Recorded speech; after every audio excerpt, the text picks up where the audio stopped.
Hey, what is up, mortals? Welcome to part 2 season 3 of What If Deku Had a Super Speed Quirk. I just wanted to greet you guys by just saying, sit back and relax, you're in for a treat. So, we begin. Izuku raced towards the entrance of UA. As the sun started to peek out over the horizon, Sir Night-Eye and Mirio were already at the entrance having a hushed conversation. Night-Eye noticed Borealis approaching them and waved him over. Now that Midoriya is here, I will explain what we are doing today. Each exam site will have 20 teams of heroes patrolling the perimeter. The three of us will be patrolling the east side of Test Site B, Night-Eye bluntly said as he pushed his glasses back to their proper position. We've received several calls from concerned citizens. The civilians saw a person who fits the general description of the villain Muscular. Once we get to the site, I will test the radios we were given to make sure they're operational. Midoriya, let's keep the exam site safe, Mirio excitedly said. Sir, do you think the exam site will be attacked? Site B is the most likely target. It has the fewest top-ranked heroes protecting it.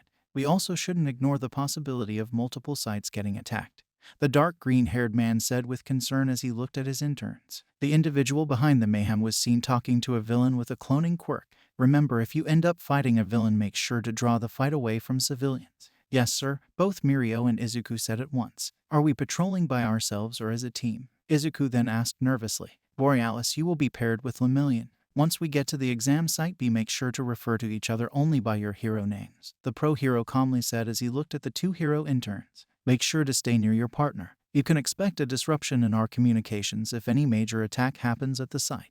Once Night-Eye finished speaking, he started walking over to a late model dark green car that was parked nearby. The two students followed him to the car. Once everyone was in the vehicle, the pro hero drove them to the exam site. As they were walking to their post, the dark green-haired hero had everyone test their radios. Are you boys able to hear me clearly? Sir Night-Eye asked as he spoke through his radio. This is the final equipment test before we start patrolling. I can hear you just fine, sir, the bulking blonde said through his radio. Borealis, how's your radio? I can hear you guys just fine. Borealis nervously muttered into the radio that was now embedded in his mask. I'm glad they were able to build the radio into my costume on such short notice. That's the support department at UA. Anything else, sir? Mirio politely asked his mentor. No, please head to your assigned location. The dark green-haired hero instructed the two interns. Make sure to check in every 10 minutes. Both boys found patrolling the area before the exam started relaxing. The start of the exam was signified by a series of explosions occurring at the test site. After the blasts died down, rumbling could be heard coming from the stadium.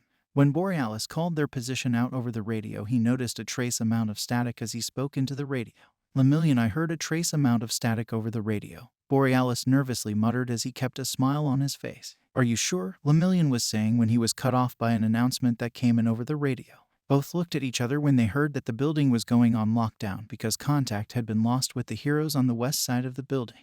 Before the two boys could move, a loud crash could be heard as something landed near them. Dust was blasted into the air from the impact, which obscured the person who landed in front of them. We never got to finish our fight, kid. I hope you're ready for round 2. Muscular snarled menacingly as he walked out from the dust cloud. Lemillion tried to use the radio but all he heard was static. The signal was being jammed. Borealis activated his quirk immediately as he heard the bloodlust in Muscular's voice. The green-haired boy masked the fear he felt by putting a determined smile on his face. In an instant, the villain's exposed arms were covered in well-organized muscle fibers. Izuku started to move to his right as Muscular sprang forward. Lemillion, be careful, this guy is pretty strong and really fast, Izuku warned as he noticed that his teammate hadn't moved. Thanks for the warning, Borealis, Lemillion said with a smile as the villain threw a right punch at his chest. Muscular's right fist went through Mirio's chest as the blonde-haired boy used his quirk to phase and move towards his left. Without missing a beat, the villain attacked Izuku. Don't hold back, kids, there's about a dozen more of me running around. Now we can fight without interruption, the blonde-haired villain said with a blood-curdling laugh. The two provisionally licensed heroes looked at each other in confusion. This was the first time the duo had heard about another person in the Liberation Army that could clone his allies. Lemillion tried his radio again, but it was still being jammed. As the blonde-haired intern was about to shut his radio off, he heard another hero requesting backup. The transmission was cut off by a laugh coming over the radio. Mirio started to charge forward as the villain attacked Izuku with a straight left punch. Borealis shifted to his left in an attempt to move out of the way of the attack. Once the green-haired boy was clear of the punch, he sent a straight right kick into the villain's right knee. The villain's knee buckled under the force of the impact. At that moment, the emerald-eyed boy activated overdrive. With the green light starting to encase him, Borealis leapt away to avoid the villain's next attack. The blonde-haired student threw a straight right punch into the villain's face. Muscular tried to catch the fist in his left hand. Lemillion simply phased his right hand through the villain's hand. The punch connected with the blonde-haired criminal's face. Mirio noticed that his attack failed to harm the villain in the slightest. The cerulean-eyed boy again moved to his left as the criminal started to attack him. A green bolt of lightning hit the yellow-haired villain in the back. The sudden impact caused the villain to pause. The villain started to smile and turned to look at the green-haired boy. "You picked up a new trick since the last time we fought," the yellow-haired villain said menacingly as looked at his two opponents. "I hope you weren't expecting that weak little punch of yours to hurt me. Both of you better stop holding back." For a moment Borealis thought he heard Sir Night-Eye on the radio. However, with all of the interference coming through the radio, he couldn't figure out what was actually being said. The green-haired boy decided to use the situation to his advantage. Instead of turning his microphone and his radio off, the emerald-eyed boy left the microphone on. Muscular noticed that the green-haired boy tried to call for assistance. The blonde-haired man frowned in disappointment as he leapt into the air and began to throw a punch at Borealis as he descended. Borealis moved to his left, causing the attack to miss and hit the ground as Muscular landed. As the dust from the strike started to settle, several explosions went off around the stadium. Izuku kept the smile on his face as Muscular sent a straight right kick at him. The green-haired boy dodged to his right to avoid being hit. Once the villain committed to the attack, Lemillion activated his quirk. Mirio left his mask behind as he phased into the ground. Once the cerulean-eyed boy thought he was close enough, he deactivated his quirk. As he came out of the ground, he sent a straight left punch into the villain's face, knocking Muscular down. The yellow-haired man rubbed his jaw as he got up.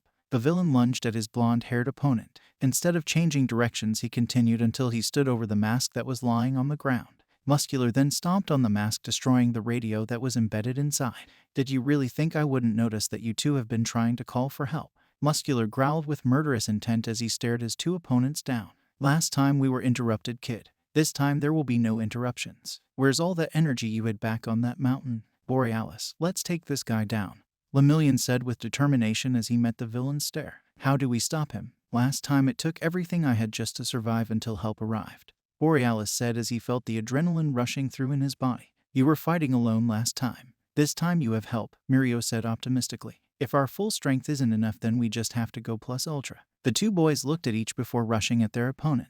Mirio slipped into the ground. Izuku found comfort in the green lightning that was being emitted from his body. An idea slowly started to form in his head as the green-haired boy remembered the quirk apprehension test and his last attack on the mountain. The emerald-eyed boy started to imagine the green lightning that his body was emitting hitting the villain. At first nothing happened, but then a single green bolt of lightning hit the villain. Using this opportunity, Lemillion sent a straight right punch into Muscular's face. Mirio phased into the ground as he avoided a straight right punch from the villain.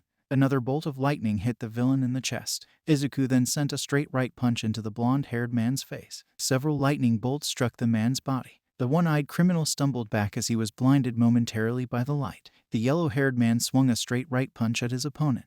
The blue-eyed boy struck the man's left knee with a straight right kick. The sudden force caused the villain to stumble backwards as the man lost his footing. Before Izuku could attack the villain again, a large piece of debris landed between him and the villain. Mirio phased into the ground to avoid the incoming debris. The debris rapidly took on a yellow glow. A large explosion occurred as Izuku sought cover. Screams could be heard from the west side of the building as more explosions were heard. "That idiot has no respect for a good fight. I don't need these two getting hit by debris," the one-eyed villain growled in annoyance. "You kids better not have taken any damage from that explosion." The cloud of dust created by the explosion prevented Borealis from seeing Muscular, so he rushed in the direction of his opponent's voice. Without a moment of hesitation, Lemillion ran towards the villain again. Another green bolt of lightning struck the villain in the face. The green-haired boy sent a straight right punch into the chest of the one-eyed villain. Muscular grabbed the fist and used it to throw the emerald-eyed boy into his partner. The villain smiled despite his hand burning from grabbing the green-haired boy. The pair found themselves being pushed closer to the stadium. As Muscular pushed them to the west side of the building, the duo saw the carnage. A clone of the man they were fighting was slowly turning into mud. Several cars had been crushed by Muscular's clones. Several pro-heroes were laying incapacitated on the ground. Other pro-heroes were lying in a crater with their limbs twisted at odd angles. The two provisional heroes forced themselves to focus on their opponent instead of their surrounding. Both kept smiles on their faces as they focused on defeating their opponent. Izuku swallowed nervously as he remembered the destruction that occurred during the fight between All For One and All Might. For a brief moment he wondered how his idol managed to deal with it. Then he remembered Gran Torino telling him that his mind was cluttered. Borealis, truly understanding the words of his teacher, charged forward again. If the green-haired boy wanted to save people, he had to bring this villain down. There would only be more people in need of assistance if he let Muscular continue attacking people. The emerald-eyed boy focused his mind on seeing the most efficient way to bring his opponent down. When his one-eyed opponent threw a straight right punch at him, Borealis ducked under the blow. As Lemillion ran forward, he phased into the ground. Mirio watched his teammates' movements, waiting for the right moment to strike. Once Izuku avoided the attack, he pivoted on his right foot and sent a left kick into the right side of the villain's torso. And with a sickening crack, 2 of the villain's ribs broke. The blonde-haired student saw his opening as Muscular was slowed down because of the broken ribs. He deactivated his quirk and popped out of the ground. With a straight left punch, Lemillion punched his opponent in the face. As the criminal fell down, he covered the right side of his body in muscle fibers. Muscular sprang up quickly with a demonic-looking smile on his face. "There's the fighting spirit. If I had known that it would take the carnage over here to force you two to get serious, I would have dragged you here sooner." Muscular happily growled as stared at his opponents. "I hope there's more where that came from. This is where the real fight begins." The villain rushed at Borealis. The man's smile grew wider as green bolts of lightning hit him and started to burn away the muscles covering his arms. He feinted, reaching out with his right arm in an attempt to grab his opponent's left arm. As Izuku ducked under the arm, a straight right kick caught him square in the stomach. Borealis went flying as he coughed up blood. The emerald-eyed boy noticed more muscle fibers starting to cover the man's arms. Mirio sprinted forward as he, once again, slipped into the ground. Unlike the previous times when he would strike quickly and then slip into the ground, this time just before he reached the villain, he deactivated his quirk completely. "Phantom Menace," Mirio shouted as he sent a straight right punch at his opponent's face. Muscular was caught out of position as the attack came in and was unable to dodge or block the attack. The attack landed on the right side of his face and broke his jaw. Another series of explosions went off. A body of a dead police officer was thrown from the explosion into the Muscular's body. This slowed the villain down as he went to attack Lemillion. Izuku felt his body slowly recover from the blow to his stomach. A small streak of blood ran down the left side of his mouth. Using his right arm, the green-haired boy wiped the blood from his face. Steadying himself, he rushed forward as the villain tried to punch Lemillion in the ribs. Once again, the villain's punch passed through his opponent without any effect. He then picked up the dead police officer and flung it at Borealis. The emerald-eyed boy slipped below the body as it sailed towards him. Despite the overwhelming amount of fear he was feeling, Borealis kept a smile on his face at all times and kept his mind focused only on the fight. He imagined the lightning coming off his arm and striking his opponent in the face. The green-haired boy tried to imagine doing the same thing that he unleashed on his one-eyed opponent at the end of their first fight. The green light surrounding his arms got more intense as Borealis focused his quirk into his arms. Despite the pain in his jaw, Muscular smiled when he saw that his opponents were giving it their all. The muscle fibers on his arms kept an organized pattern as more of them covered his arms. The one-eyed man rushed at the green-haired boy and sent a straight left punch at the boy. The emerald-eyed boy ducked under the punch as he threw a straight right punch into his opponent's stomach. Bolts of green lightning struck the man as Izuku's fist connected. An average-sized explosion occurred as the blonde-haired criminal was sent flying into an overturned police car. Borealis tried to catch his breath as he saw his opponent dusting himself off as he stood up. The yellow-haired man stopped smiling for the first time in the fight. The only thing that the two provisionally licensed heroes noticed was the overwhelming amount of bloodlust in the villain's eyes. The green-haired boy noticed a small drop of sweat rolling down Muscular's face. As the bead of sweat was about halfway down his face, it evaporated. Mirio noticed that the one-eyed criminal was beginning to slow. The man was no longer springing up the moment he hit the ground. The muscles fibers that were coming out of the villain were also coming out more slowly. The blue-eyed boy noticed that his teammate was also starting to slow down. He sensed that the fight was reaching its final stages. Lemillion activated his quirk as the yellow-haired villain launched himself at Borealis. As he was running forward, the cerulean-eyed student kept his head above the ground so he could see where his opponent was going. Once he was sure his opponent had committed to his attack, he phased completely into the ground. Just like last time, Mirio kept deactivating and reactivating his quirk to build up speed. Izuku pushed his quirk to its limits as the villain approached him. Borealis's body reacted faster than his mind could process his opponent, closing the distance between them. Muscular threw a straight left punch at his green-haired opponent. As the emerald-eyed boy ducked under the blow, Lemillion deactivated his quirk, popped out of the ground, and hit the villain on the left side of his face with a straight right punch. Borealis focused his quirk into his left arm. The light was so intense that it caused Izuku's eyes to water. The green-haired boy hooked his left arm upwards and drove an uppercut into his opponent's broken jaw. Stray bolts of green lightning struck the villain on the lower part of his face and upper body. The explosion resulting from Izuku's attack sent the three of them flying in different directions. Borealis slammed into a broken tree. Mirio was blasted into a police car. Muscular was launched into the air and landed on his back on top of a pile of rubble. The muscle fibers covering the villain's body were slowly absorbed back into his skin as the one-eyed villain passed out. Izuku drank some water as he deactivated his quirk. Lemillion limped over to the villain and checked to see if the criminal was really unconscious. He then grabbed the villain and dragged him towards the few remaining officers. The police officers reacted instantly. They injected a strong sedative into the one-eyed villain and then handcuffed him. Slowly, Borealis rose to his feet. Despite the shakiness in his legs, he walked over to his teammate. The emerald-eyed boy tried to contact Sir Night-Eye, but once again, the only thing he heard was static. He shook his head to let his blonde-haired teammate know that it didn't work.